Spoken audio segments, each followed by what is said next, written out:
Breaking చూస్తున్నాం. నేడు ఉమ్మడి ఖమ్మం జిల్లాలో ప్రియాంక గాంధీ పర్యటించనున్నారు. పాలేరు, ఖమ్మం, సత్తుపల్లి, మదిరాలో రోడ్ షోలు సభలు నిర్వహించనున్నారు. ఉదయం 11 గంటలకు ఖమ్మంలో, మధ్యాహ్నం 12 గంటలకు పాలేరులో రోడ్ షోలు నిర్వహించనున్నారు. మధ్యాహ్నం 1 గంటకు సత్తుపల్లిలోనే కార్నర్ మీటింగ్, మధ్యాహ్నం 3 గంటలకు మదిరాలో బహిరంగ సభలో ప్రియాంక గాంధీ ప్రసంగించనున్నారు.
రైట్, ఇక ఈ విషయంపై పూర్తి సమాచారం అందించడానికి మా ప్రతినిధి ఉపేందర్ ఫోన్ లైన్ లో ఉన్నారు. ఉపేందర్, నేడు ఉమ్మడి ఖమ్మం జిల్లాలో అయితే ప్రియాంక గాంధీ పర్యటించనున్నారు. ఆమె పర్యటనకు అక్కడ ఏ విధమైనటువంటి ఏర్పాట్లు చేశారు? రైట్ స్వాతి, మధ్యప్రదేశ్ మరియు ఛత్తీస్గఢ్ ఎన్నికలు ముగియడంతో ఇటు కాంగ్రెస్ దాని అనుబంధ మిత్రపక్షాల మద్దతుగా ఎన్నికల ప్రచారాన్ని అయితే వేగంగా చేస్తున్న పరిస్థితి కనిపిస్తుంది. ఇక కాంగ్రెస్ నేతలు రాహుల్ గాంధీ, ఇటు ప్రియాంక గాంధీ ఇప్పుడు తెలంగాణపై దృష్టి సారించారు. ఇక ఎన్నికల ప్రచారంలో భాగంగా కాంగ్రెస్ పార్టీ జాతీయ ప్రధాన కార్యదర్శి ప్రియాంక గాంధీ ఖమ్మం జిల్లాలో అయితే నేడు పర్యటించనున్నారు. వాతావరణం అనుకూలిస్తే హైదరాబాద్ నుంచి హెలికాప్టర్లో ఉదయం 10 గంటలకైతే వరకు ఖమ్మంలోని సర్దార్ పటేల్ స్టేడియానికి చేరుకుంటారని చెప్తున్నారు. అనంతరం వాహన శ్రేణిలో జట్టు సెంటర్ కి అయితే వస్తారు. అక్కడ నుంచి పాత బస్ స్టాండ్ మీదుగా మైలు సెంటర్ వరకు రోడ్ షో అయితే నిర్వహిస్తారు. ఇక మయూరు సెంటర్ వద్ద జరిగే కార్నర్ మీటింగ్ లో ఉద్దేశించి అయితే ప్రసంగించనున్నారు. ఇక ఏదైతే తుమ్మల నాథ్ విజయాన్ని కాంక్షిస్తూ అయితే ఈ రోడ్ షో అయితే నిర్వహించనున్నారు. ఇక తర్వాత అక్కడి నుంచి ఖమ్మం ఏదైతే రూరల్ పెద్దతండ వరకు రోడ్ షో నిర్వహించనున్నారు. ఇక పెద్దతండ వద్ద జరిగే కార్నర్ మీటింగ్ లో కూడా ప్రియాంక గాంధీ అయితే మాట్లాడతారు. అక్కడ ఏదైతే అభ్యర్థిగా ఉన్నటువంటి పాలేరు అభ్యర్థిగా ఉన్నటువంటి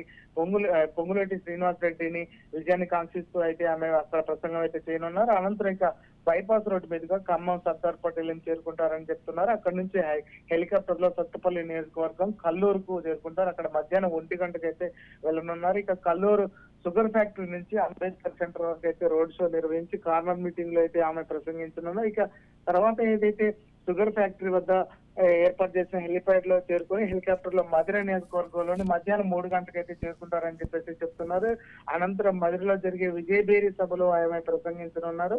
సభ తర్వాత హెలికాప్టర్ లో గన్నవరం విమానాశ్రయానికి చేరుకొని విమానాశ్రయంలో ఢిల్లీ పైన వెళ్తారని చెప్పేసి అయితే కాంగ్రెస్ వర్గాలు చెప్తున్నాయి. ఆయా రోడ్డు ఏదైతే రోడ్ షోలు, కార్నర్ మీటింగ్లు, విజయబేరి సభలో కాంగ్రెస్ అభ్యర్థులు తుమ్మల నాయకులు, ఇటు పొంగులేటి శ్రీనివాస్ రెడ్డి, ఇటు ఏదైతే సత్తుపల్లికి సంబంధించిన మట్టా రాగమయ్యి, ఇటు మధుర నుంచి ఎల్పీ నేతగా ఉన్నటువంటి మల్లు బట్టి విక్రమార్క పాల్గొన్నారు. వాతావరణం అనుకూలించకపోతే మాత్రం హైదరాబాద్ నుంచి ప్రియాంక గాంధీ నేడు ఉదయం అయితే రోడ్డు మార్గాన్ని ఖమ్మం చేరుకుంటారనేది అయితే కాంగ్రెస్ వర్గాలు అయితే చెప్తున్నాయి. ఇక ప్రియాంక గాంధీ సభకు నియోజకవర్గంలోని అన్ని మండలాల నుంచి అయితే జనం భారీగా తరలి వస్తున్నారు. ఇక వాతావరణ ప్రభావంతో ఏవియేషన్ అధికారులు మాత్రం ప్రియాంక గాంధీని నిన్న ఏదైతే తొర్రూరు నుంచి హైదరాబాద్ హెలికాప్టర్ లో వెళ్ళొద్దని చెప్పినా కూడా ఆమె అక్కడి నుంచి ప్రజల కోసం వచ్చి తన ప్రసంగాన్ని వినిపించారు.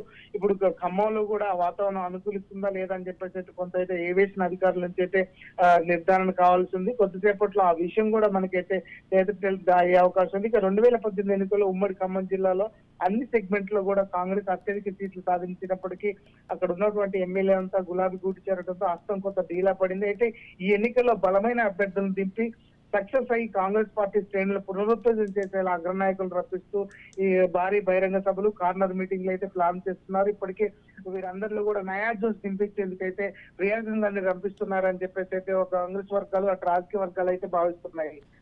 Right, thank you Upender, thanks for the details.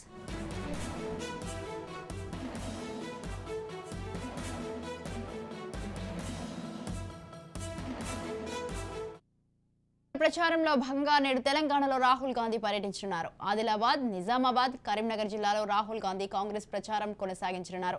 ఉదయం 11 గంటలకు బోధన్లో బహిరంగ సభ, మధ్యాహ్నం 2 గంటలకు ఆదిలాబాద్లో బహిరంగ సభ, సాయంత్రం 3 గంటలకు వేములవాడలో బహిరంగ సభలు నిర్వహించనున్నారు. ఇక ఈ విషయంపై పూర్తి సమాచారాన్ని అందించడానికి మా ప్రతినిధి విక్రాంత్ ఫోన్ లైన్ లో ఉన్నారు. విక్రాంత్, బాగా వేయడానికి రెడీగా ఉంది. దీంట్లో భాగంగానే ఏఐసీసీ అగ్రనేతలందరినీ కూడా రాష్ట్రానికి చేరవేరుస్తున్నాడు. ఎన్నికల్లో కాంగ్రెస్ పార్టీ జెండా ఎగరవేయాలనే లక్ష్యంగా కూడా కాంగ్రెస్ పార్టీ పావులు కలుపుతా ఉంది. స్థానిక నాయకులతో పాటు పార్టీ అగ్రనేతలతో ప్రచారాన్ని హోరెత్తిస్తుంది. 10ల సంఖ్యలో రాష్ట్రానికి వరుస కడుతున్న అస్తం నేతలతో 28వ తేదీ వరకు కూడా ఇక్కడే మకాం వేస్తారు. ఇప్పటికే ఏఐసీసీ అధ్యక్షుడు మల్లికార్జున ఖర్గే, ప్రియాంక గాంధీ, డీకే శివకుమార్, ఏఐసీసీ ప్రధాన కార్యదర్శి కేసీ వేణుగోపాల్ ప్రచారంలో దూసుకుపోతున్నారు. ఇవాళ రాహుల్ గాంధీతో పాటు మరికొందరు ఏఐసీసీ నాయకులు రాష్ట్రానికి రానున్నారు. ఇప్పటికే 2 దఫాలుగా రాహుల్ గాంధీ రాష్ట్రానికి వచ్చారు. బస్ యాత్ర ప్రారంభించిన రాహుల్ మాత్రం మొదటగా 3 రోజులు ఉన్నారు. ఆ తర్వాత కొల్లాపూర్ సభతో పాటు 3 నియోజకవర్గాల్లో సభల్లో పాల్గొన్నారు. తాజాగా ఈ రోజు రాష్ట్రానికి మళ్ళీ రాహుల్ గాంధీ రానున్నారు. మొత్తం 3 బహిరంగ సభల్లో కూడా రాహుల్ గాంధీ పాల్గొనున్నారు. నాందేడ్ నుంచి ప్రత్యేక చాపర్లో బోధన్ రానున్నారు రాహుల్ గాంధీ. మధ్యాహ్నం 12:30కు బోధన్ పబ్లిక్ మీటింగ్ లో ప్రసంగిస్తారు. అక్కడి నుంచి మధ్యాహ్నం 2 గంటలకు ఆదిలాబాద్ బహిరంగ సభకు రాహుల్ వస్తారు.